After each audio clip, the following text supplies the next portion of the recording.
It often begins so beautifully, a man who wants to help, to guide, to be there for you. He listens when you speak of your pain.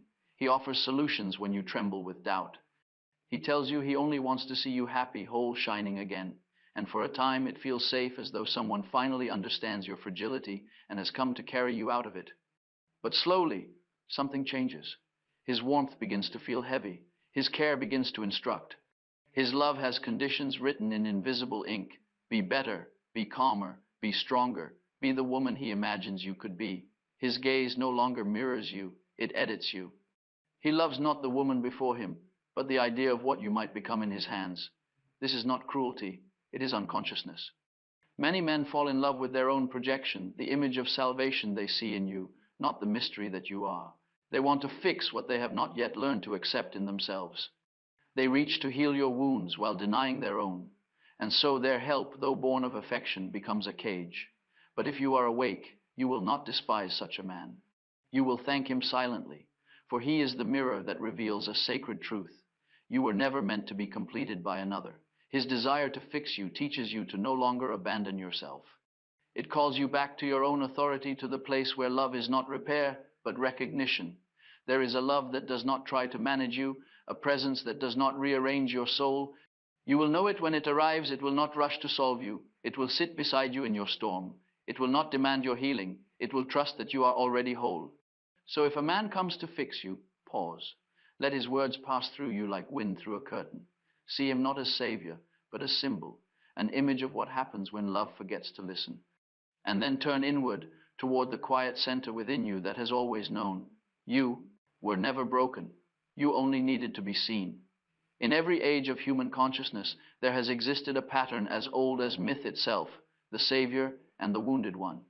It appears in stories, in dreams, in the silent dramas between lovers who do not yet understand that what they call love is often the meeting of two unhealed parts of the psyche. The man who feels called to save the woman is not evil. He is possessed by an archetype older than his own will, the instinct to redeem what he secretly fears within himself. And the woman who feels drawn to his strength does not submit out of weakness, but out of an ancient longing to be seen and sheltered from the storms of her inner world. In every man lives a deep instinct toward order, protection, and meaning. It is his natural impulse to build, to defend, to make whole what is fractured. Yet when this instinct remains unconscious, it becomes infected by his shadow, by all that he refuses to face within himself.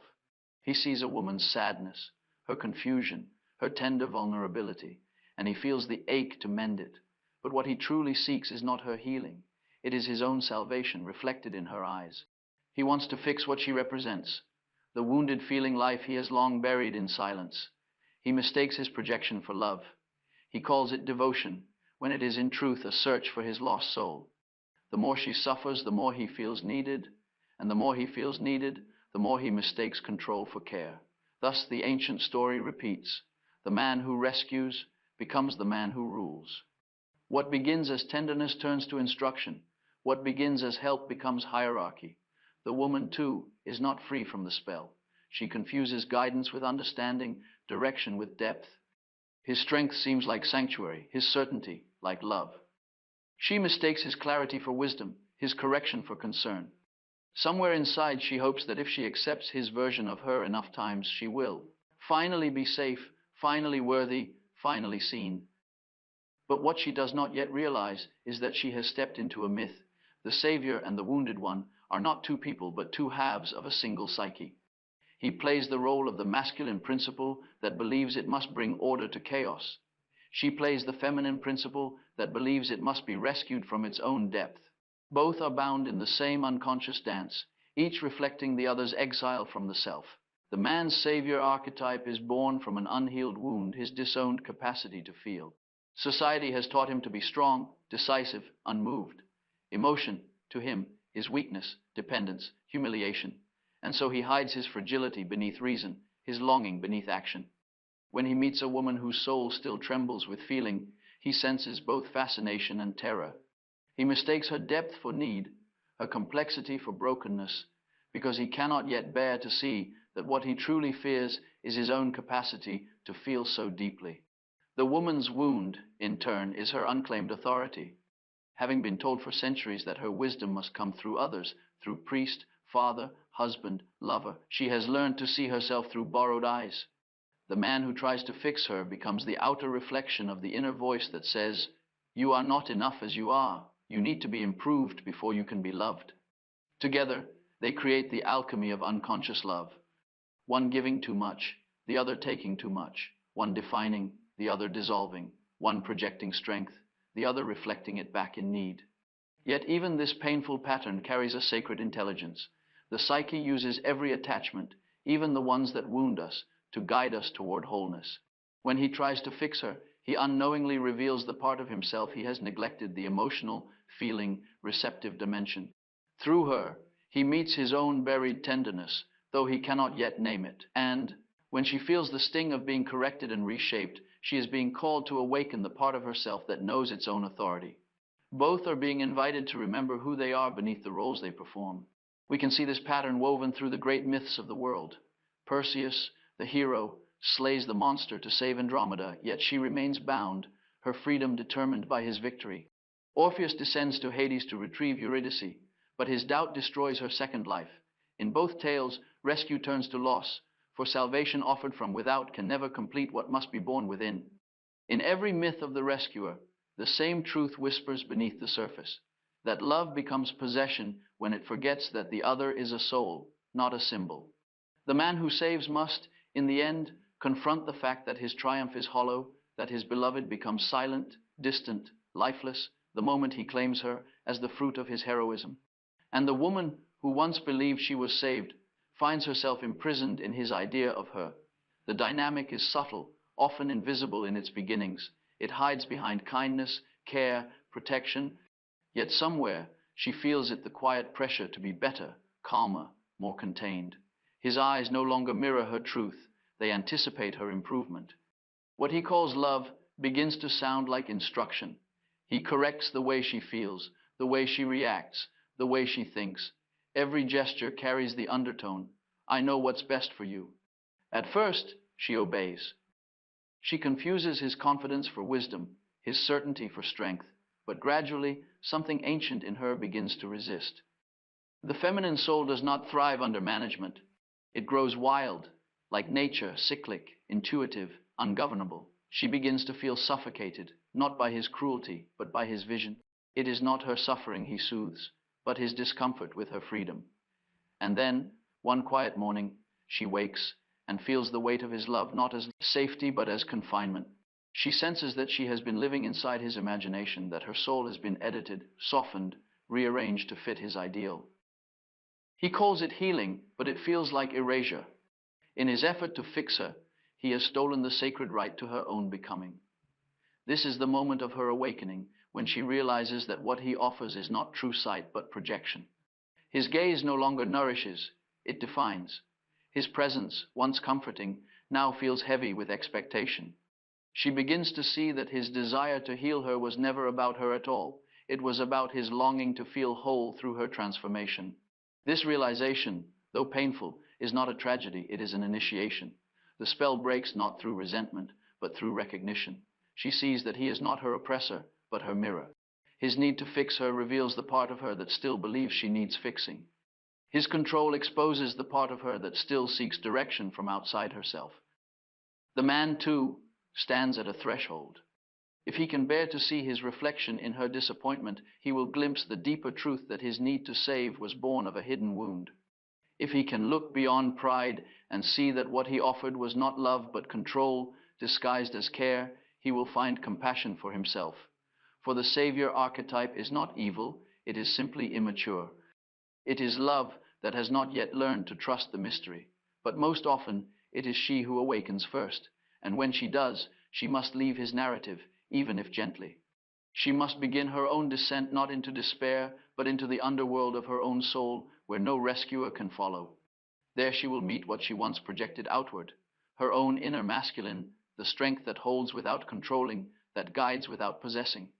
Only in that descent will she discover that the one she thought would save her has done so in another way, by failing to. For his failure becomes the turning point that sends her inward toward the realization that no one can complete her story but herself. This is the hidden gift of every savior dynamic. Its collapse is the beginning of individuation.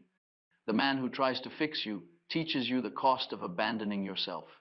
And when you finally refuse to be edited, when you claim the right to your own imperfection, the old pattern dies and the real relationship with your soul begins. For love was never meant to be a cure. It was meant to be a mirror. And sometimes the mirror must crack before we can see that the reflection was never the truth but the dream that hid it. When a man insists on fixing a woman, it is seldom cruelty that drives him, it is fear. Not the fear of her, but the fear of what she represents, the untamed, the uncertain, the irrational, the oceanic nature of feeling that cannot be managed by logic. The feminine soul moves by tides and symbols. She belongs to the realm of the moon, the dream, and the invisible current of instinct. For a man whose inner life remains unintegrated, this depth is unbearable. He does not yet know how to stand before mystery without trying to solve it. The impulse to fix is born the moment he confuses love with control. He mistakes safety for order and order for peace. When he says, "I only want to help you," what he often means is, "Your chaos awakens the chaos in me, and I do not yet know how to hold it." Her tears, her changes of mood, her intuitive leaps, all these touch the parts of him that have never been given permission to feel. And so, instead of entering the depth with her, he tries to dry the sea. He calls it care. It is in truth his defense against drowning. To witness another's pain without interfering requires a maturity few possess. It demands that one's own pain be faced, not projected. It requires the capacity to stand before suffering without flinching, to allow disorder without collapsing into it. But most men have been raised to equate love with doing, not being. To sit in silence beside anguish feels to them like failure. And so, when the woman reveals her sorrow, he searches for tools, for strategies, for solutions. He cannot bear that his presence alone might be enough. He believes that love must accomplish something, that to just be there is laziness. He has not yet learned that the most healing presence in the world is one that does nothing but remain. He wants to see improvement, measurable progress, the triumph of reason over pain, but the soul does not heal through reason, it heals through recognition. The heart does not unfold when explained, it unfolds when witnessed, and yet he cannot witness her fully, for he has not yet witnessed himself. Deep within him lives a neglected boy, silenced each time he cried, dismissed each time he showed need. He learned long ago that to be loved, he must be competent, decisive, strong. Emotion became, to him, the language of weakness, something to be disciplined or dismissed. But what is repressed does not die. It waits. It hides beneath the armor of intellect and reemerges, disguised as a compulsion to manage the emotion of others. He thinks he is rescuing her, but he is rescuing himself from feeling. Each time she trembles, his buried anxiety awakens. Her vulnerability reminds him of his own, and his instinct tightens. He wants to repair, to reframe, to rationalize. He calls her dramatic when she becomes emotional, not because she is, but because he feels his own suppressed emotion rising in response. He calls her irrational because she speaks from a realm he has not yet dared to enter, the realm of soul rather than sense. Thus begins the silent war between intellect and intuition, between his fear of chaos and her natural affinity with it. The more he seeks to order her world, the more her soul resists, for the feminine cannot breathe in the house of control. She grows anxious, constrained, quieter with every attempt to help. What once felt like protection now feels like imprisonment. He confuses her withdrawal for ingratitude, her silence for distance, and he doubles his effort. What he calls devotion becomes pressure. What he calls love becomes supervision. He will not notice when she begins to fade, for to him, silence is compliance. He believes he is healing her, not realizing that she is disappearing. She becomes more thoughtful, more careful with words, less spontaneous, less alive. He feels proud that she is calmer, not sensing that what he calls calm is simply resignation. He has won peace by silencing her truth. When help becomes control, it always begins with good intentions. He genuinely wants her to be happy. But beneath the surface of his care lies a hidden terror, the terror of helplessness. To love someone is to be powerless before the unpredictability of their inner life. A man who cannot bear this truth will always try to dominate it. He will shape, correct, teach, and guide, because to allow her to be wild is to feel his own impotence. He thinks he must hold her together, when what he must hold is himself. The man who cannot bear the disarray of the feminine has not yet met the feminine within. He fears his own depth, the places where reason falters, where control ends, where grief and tenderness live. Her pain opens the locked door to that inner world, and so he rushes to close it. Every attempt to fix another is a disguised refusal to meet one's own soul. It is easier to treat her sorrow as a task than to face his own emptiness. To correct her sadness gives him purpose. To let it be would expose his own anxiety. And so, his solutions multiply. You should try this. You need to think more positively. You must not dwell on the past. He offers these as comfort, but they are shields, defenses against the helpless truth that life itself cannot be repaired. In this dynamic, both suffer. She feels unseen, and he feels unappreciated. She senses that his help has conditions. He feels that his efforts go unrewarded. What neither sees is that they are enacting the same inner split. He represses the feeling function, and she represses authority. She surrenders her knowing, trusting his certainty more than her intuition. He surrenders his vulnerability, trusting his reason more than his heart. Each becomes half a soul performing for the other. Gradually, she begins to sense the difference between being loved and being managed. It is a subtle shift, the way his eyes watch her when she speaks of pain, not with empathy but with evaluation. The way his silences carry the weight of expectation, not understanding. She realizes that his care does not make her freer, it makes her smaller. What she calls partnership begins to feel like apprenticeship. And yet, this recognition does not come with hatred. She sees that his need to fix is his way of avoiding despair. He cannot yet sit before the abyss of not knowing. He cannot yet let the world be as it is, unhealed, imperfect, alive.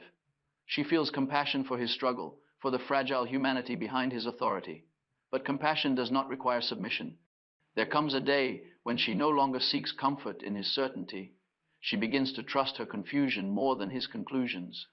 She begins to realize that her pain, though inconvenient, has intelligence of its own.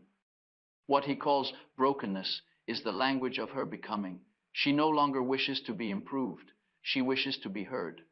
This is how a woman reclaims her soul from the hands of the man who meant well but could not yet see. She learns to let his words pass through her without absorbing them, to see his corrections not as truth but as fear. She learns to love him without surrendering her authority, to forgive him without becoming small again. The feminine awakening is not an act of rebellion, it is an act of remembrance. She remembers that she was never meant to be a project. She remembers that her value does not increase with compliance, that love does not demand alteration. She realizes that the one who seeks to fix her has not yet seen her. He has seen only the outline of his own shadow drawn upon her form. When she stops fighting his misunderstanding and simply sees it for what it is, his fear reflected in her, the spell begins to dissolve. He may protest, he may call her distant, difficult, ungrateful, but she will know the truth, that she cannot be both authentic and manageable. To reclaim herself, she must allow him to lose the illusion that he can save her. In this moment, something shifts within the man as well, though he may not understand it. When she stops playing the wounded one, his savior archetype collapses. He feels lost, unneeded, even betrayed. He may accuse her of changing, of no longer trusting him. What he does not see is that she is inviting him to grow, inviting him into a love that does not depend on imbalance. If he is wise, he will not chase her compliance. He will feel the emptiness left by the collapse of his authority and follow it inward.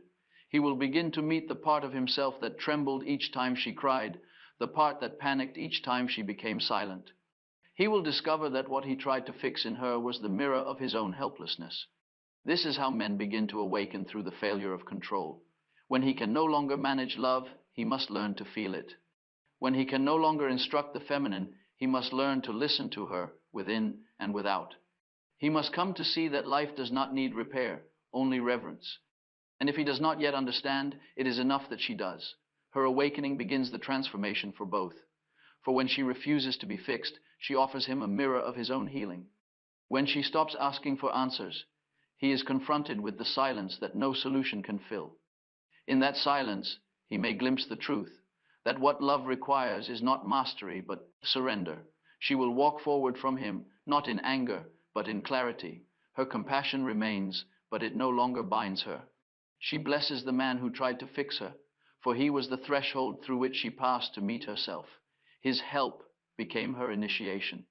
For it is only when love forgets to control that it can begin to understand. Only when help fails that healing begins. This is the secret buried in every failed rescue, that the Savior and the saved were never separate. They were two halves of a single soul learning the ancient lesson that the power which heals does not come from the will, but from the willingness to see. There comes a moment when the woman, weary of being interpreted, begins to feel a quiet rebellion rise from the depths of her soul. It does not announce itself with rage, nor with the need to argue her worth. It appears as a still knowing, like the calm that follows a long storm. She has been advised, instructed, and repaired for so long that her own voice has grown faint beneath the chorus of others. Now that voice, once silenced, begins to stir. It speaks not in words but in sensation, a subtle current, a whisper from within that says, enough. She realizes she has been living in reflection, her moods shaped by his approval, her self-image drawn from his opinion, her choices justified through his logic. She has become the character in someone else's story, edited by another's fear of imperfection. For years, perhaps for generations, women have lived thus, not as authors, but as interpretations. But the psyche, like nature, cannot remain pruned forever. What has been suppressed in the soil of the soul will eventually bloom through cracks in the structure of obedience. Her awakening begins in a kind of sacred disobedience, not the rebellion of pride, but the refusal to betray her own intuition any longer. She begins to notice how her body contracts when she is told what she should feel, how her energy diminishes when she accepts a truth that does not resonate. She begins to realize that her exhaustion is not from life itself, but from the constant translation of her inner truth into words palatable to others. Every time she allowed someone to fix her, she abandoned her authority. Each time she deferred to another's certainty, she turned away from the quiet wisdom that has always lived within her. It is not that the advice was malicious, it was simply not hers. A woman's soul does not thrive under instruction. It thrives in communion with the unseen. The feminine psyche speaks through symbol, through dream, through the subtle movements of emotion. Now, she begins to reclaim that sovereignty. The first step is silence, the willingness to step away from external noise and listen inwardly. In that silence, she meets her own confusion, her doubt, her grief, all the emotions she had previously handed to others for interpretation. It feels at first like descent, like falling into a void where nothing is certain. And yet, this is the very place where the self begins to form. Jung called this stage the nigredo, the blackening, the necessary dissolution of false order before a new structure can arise. The blackness of the nigredo is not despair, it is incubation.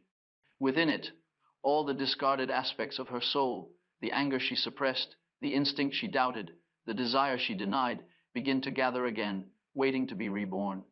For years, she had been told to be calm, kind, and composed, as though stillness were her virtue rather than her burial. Now, she feels a different stillness, the stillness of gestation, of something vast awakening beneath her conscious life. At first, she feels lost. Without his guidance, without the structure of his explanations, she wonders who she is. This uncertainty is necessary. Every true transformation begins in disorientation. The ego that once found identity in compliance begins to dissolve. Her mind searches for new definitions, but the soul does not speak in definitions, it speaks in symbols. She begins to dream differently. The psyche, freed from censorship, begins to send her images that both disturb and liberate. In one dream, she wanders through an empty house, discovering locked rooms filled with forgotten belongings, the unclaimed parts of herself. In another, she meets a man not outside her, but within a figure both familiar and foreign. He does not lecture her, he watches. His gaze holds both power and patience. This is the inner masculine, the animus, beginning to transform. Before, her inner masculine was critical, commanding, much like the man who tried to fix her, an internal echo of the same archetype. It whispered judgments, gave instructions, doubted her feeling, called her irrational. But as she begins to listen inwardly instead of outwardly, this inner voice changes. It softens.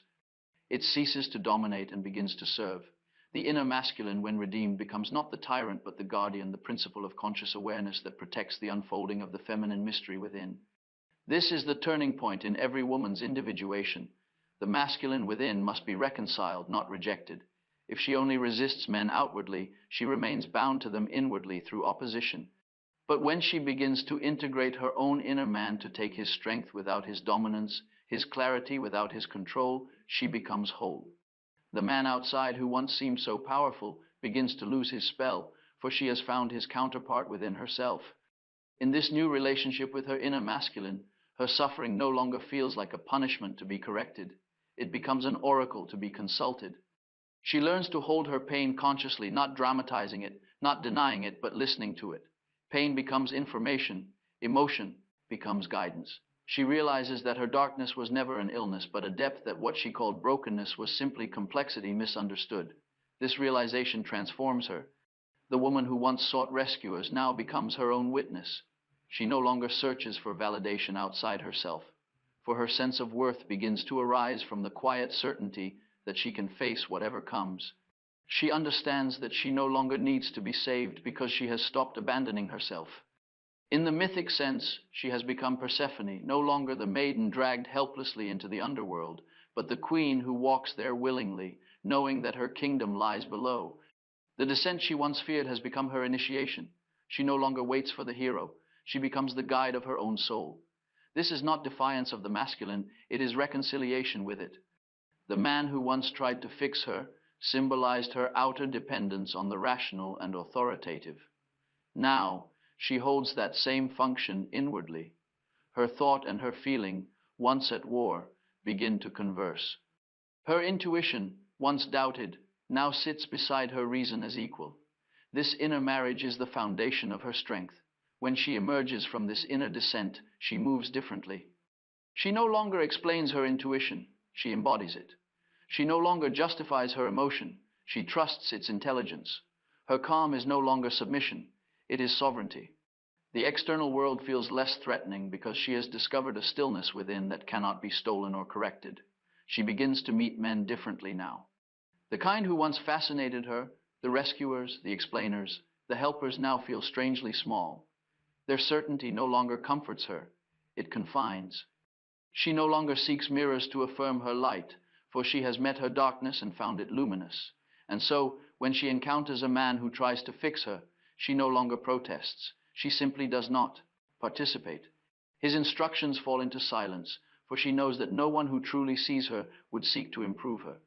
She understands that behind his advice lies his fear, and behind his fear lies his longing. She feels compassion, but not obligation. Her love, once self-erasing, now becomes self-respecting. In this way, the external fixer loses his power over her, not because he has changed, but because she has integrated what he represented. The savior archetype dissolves when its energy is claimed inwardly. The authority she once attributed to him now belongs to her. From this wholeness arises a new form of relationship. She no longer seeks fusion, nor domination, nor dependency.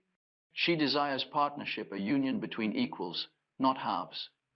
Her love is not a hunger for completion, but a joy in shared awareness. Such a woman is both soft and untouchable. She can be moved, but not managed. She listens deeply, but not submissively. She can receive love, yet remain sovereign within it. The man who meets her now must meet himself first, for she will not bend to illusion. This transformation does not make her invulnerable, it makes her authentic. She still feels sorrow, still trembles, still doubts, but she no longer sees these as flaws. She knows that the psyche's movements are not linear. The self unfolds in spirals, returning to the same questions from deeper levels each time. The difference now is that she trusts the process. When the outer world calls her irrational, she smiles, for she knows that reason alone cannot fathom the soul. When it calls her mysterious, she accepts it, for mystery is the native language of the feminine. She is no longer afraid to be misunderstood. She has ceased to live for understanding. Her task now is to live what she has realized, to embody the inner authority she has reclaimed. This means living in alignment with her own rhythm, even when it displeases others. It means saying no without guilt, yes without guilt. Apology. It means remembering that peace is not obedience, and truth is not always harmonious. The woman who has awakened her inner authority no longer confuses love with permission. She does not seek to be approved of, she seeks to be real. Her relationships become mirrors of that reality, simple, deep, alive.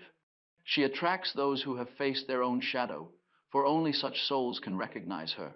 This is the third turning of her path, from being fixed to being aware to being free. The man who once stood as her savior now becomes a figure of memory, the necessary catalyst for her transformation. His unconscious need to heal her forced her to reclaim the only power that could truly heal her, her own. She will remember him not with resentment but with gratitude. For though he could not see her, his blindness illuminated her need to see herself. Though he tried to save her, his failure returned her to her soul. And in this paradox lies the wisdom of all human relationship, that even unconscious love serves the growth of the soul when its lesson is understood. Now she walks differently through the world, grounded, inwardly guided, no longer seeking to be chosen, for she has chosen herself. And every step she takes from this center reverberates with the quiet authority of one who has descended into darkness and returned bearing her own light. This is the awakening of the inner authority, not rebellion against the masculine, but reunion with the self. And it is from this union that true love, not fixing, not managing, but seeing, will finally be born. There is a love that does not rush to solve, that does not demand improvement, that does not turn the beloved into a project. It moves with a slower pulse, ancient and quiet, like the rhythm of the earth breathing beneath all things. It asks nothing but truth. It does not say, be better, but be. This is the love that arises when both the masculine and feminine within have awakened, when the Savior and the wounded one are reconciled inside the soul. It is the love that remains after illusion has burned away. When a woman who has reclaimed her inner authority meets a man who has faced his own shadow, something new begins. There is no longer the unconscious dance of fixing and being fixed, rescuing and being saved. The energy between them does not rush toward imbalance. It settles into harmony. Each has met the pain of separation within themselves. She has met her denied strength, he his denied sensitivity. The war between the genders, which is only the outer reflection of the war within the psyche, comes to rest. The man who has faced his darkness no longer fears the mystery of the feminine. He has descended into his own chaos and found meaning there. He no longer needs to control feeling because he has learned to feel. He no longer needs to dominate love because he has surrendered to its power. The woman before him is no longer a symbol of salvation or threat. She is a mirror of the divine mystery he has already met within. Her depth no longer confuses him, it awakens him. Her emotion no longer overwhelms him, it teaches him rhythm. Her intuition no longer threatens his intellect, it completes it. And the woman, having walked through her own underworld, no longer seeks direction outside herself. She no longer fears the strength of the masculine. She welcomes it, for she has found that strength within her own soul. Her love is no longer born of need, nor of rebellion, but of recognition.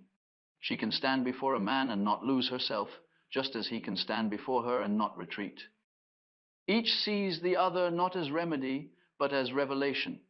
This is the sacred union the alchemists called conjunctio, the marriage of opposites, the reconciliation of sun and moon, spirit and matter, masculine and feminine. It is not a fusion that erases difference, but a harmony that honors it. The two remain distinct, yet their energies circulate through one another in mutual service. He becomes more feeling, she becomes more conscious. He teaches her clarity, she teaches him depth. The boundary between giving and receiving disappears, for their love moves in both directions simultaneously. To live this kind of love is to enter the field of the self, the totality that Jung called the center and circumference of the psyche. It is the point at which relationship ceases to be merely personal and becomes archetypal. Each partner becomes a vessel through which the timeless union of opposites is expressed. They do not merely love each other, they participate in the mystery of love itself. But this love is not sentimental. It requires constant awareness, for the old patterns always wait to return. The ego, with its hunger for control, will sometimes try to reassert itself. Pride may whisper to him that he knows better. Fear may whisper to her that she must please. Yet when such moments arise, both have learned to recognize them as echoes of an old story. They no longer identify with those voices, they observe them, and by observing they disarm them. The man who once would have fixed her now listens instead. He has discovered that his presence heals more deeply than his advice ever could. His strength is not in domination, but in his ability to remain steady before mystery. When she cries, he does not interpret her tears. He allows them to fall. When she speaks from intuition, he does not correct her. He considers her words as he would a dream, knowing that meaning often arrives through the irrational. And she, who once would have shaped herself to fit his idea, now speaks without fear. She does not demand his understanding. She trusts that her truth is valid even when it remains ungrasped. She does not fear his silence. She senses the reverence within it. The space between them becomes a sanctuary, not a battlefield of egos, but a temple for the soul. They have each learned that love is not harmony without conflict, but awareness within it. When disagreement arises, they do not flee. They let the tension work upon them, knowing that in every conflict between two conscious people, something larger seeks to be born. Love, when awakened, does not avoid the opposites. It integrates them. His clarity meets her emotion. Her instinct meets his logic. And together they create a third thing: insight, understanding, peace. In such a union, both feel expanded rather than diminished. Their differences are not obstacles, but sources of growth. His focus grounds her imagination widens his focus. His steadiness offers her safety. Her fluidity teaches him movement. They become, as the alchemists wrote, two that are one, and one that is two. It is from this state that true creation arises. Their love no longer consumes their energy, it generates it. The friction that once produced conflict now becomes creative fire. Together they build, write, imagine, nurture, transform. Love ceases to be a private emotion and becomes a way of participating in the evolution of life itself. Through them, the world grows more whole, for wholeness begins always in the reconciliation of opposites within the human heart. The love that does not fix is the love that transforms. It does not ask the other to change, but in being seen through it, the other changes naturally. The man becomes more human, the woman becomes more divine. The boundary between them dissolves in mutual reverence. He worships not her beauty, but her being, the mystery of life she carries. She honors not his strength, but his stillness, the consciousness that steadies her depth. Together they become the symbol of balance, the conscious married to the unconscious, heaven married to earth. Yet this love, though exalted, remains deeply human. It does not live in perfection. There are moments of fatigue, misunderstanding, silence, but even these become part of the sacred rhythm. The cracks between them let the light of awareness through. When distance appears, they do not despair. They use it to return inward. For each has learned that the greatest intimacy begins not with the other, but within oneself. In this way, love becomes not a dependency, but a path, a mutual journey toward greater consciousness. Every encounter, every touch, every disagreement becomes material for the alchemy of the soul. They are no longer afraid of change, for love has taught them that the more one becomes oneself, the more one can love. The woman's authenticity invites the man's depth. The man's awareness invites the woman's radiance. When love reaches this point, it ceases to be a feeling and becomes an atmosphere. It surrounds them like air, invisible yet essential. Others sense it without knowing why, a serenity, a quiet power that emanates from their being. They do not speak of their bond often, for it no longer needs explanation. It exists not in words, but in presence. This is what it means to love without repair, to meet another not as problem, but as mystery. To stand before them as one stands before a mountain, knowing that to understand fully would be to destroy the wonder. It is to bless rather than manage, to listen rather than lead, to accompany rather than correct. And if one day separation must come, as all things in time must part, even that does not undo the love. For love, once awakened in consciousness, does not end with proximity. It becomes part of the soul's structure, woven into the fabric of being. It ceases to depend on possession and becomes participation in life's eternal rhythm of union and release. This love can exist only between equals, not equals in ability or temperament, but equals in awareness. Each must have met the inner savior and the inner wound and brought them into dialogue. The man who has not faced his helplessness will still try to fix. The woman who has not faced her fear will still seek direction. But when both have descended and returned, when both have made peace with their own complexity, then the ground of love becomes firm. Equality here does not mean sameness. It means that each respects the other's inner law. The man honors her cycles. The woman honors his need for stillness. He gives structure without confinement. She gives life without chaos. They learn that the purpose of union is not fusion, but resonance. Two notes that, when struck together, create harmony without losing their tone. This is what the poets meant when they spoke of sacred marriage. It is not found through effort, but through evolution. One does not seek the perfect partner. One becomes ready for sacred union by becoming whole within. Then, when two such souls meet, recognition is immediate, not the intoxication of fantasy, but the quiet awe of inevitability. The alchemist said that when the red king and the white queen unite, the world is renewed. This was their symbol for the union of opposites, consciousness and matter, masculine and feminine, the human and the divine. In psychological terms, this union happens first within each individual, and only then can it be reflected outward in relationship. The love between two whole beings is not a continuation of need, but a celebration of completion. To love without repair is to see the other as complete, even in imperfection. It is to trust that their process, their pain, and their path belong to them and are sacred. It is to be near without interference, close without control. It is the love that watches a flower bloom without forcing its petals, that trusts the seed's wisdom to unfold. When love reaches this state, gratitude replaces anxiety. One does not fear losing it, for it cannot truly be lost. What binds them is not desire, but recognition, the awareness that two souls have met the same truth and chosen to walk beside it. And in that walking, life itself becomes illuminated. Every gesture between them carries the fragrance of something eternal.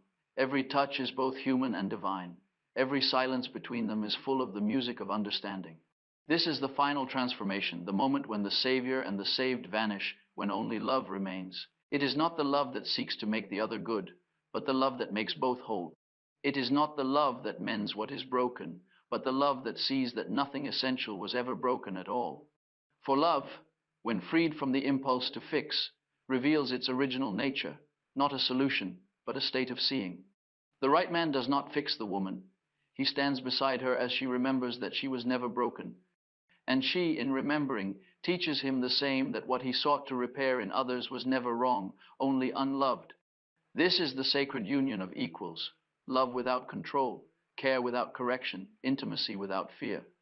It is the meeting of two souls who have learned to hold themselves, and therefore can hold each other without possession. It is the end of illusion and the beginning of peace.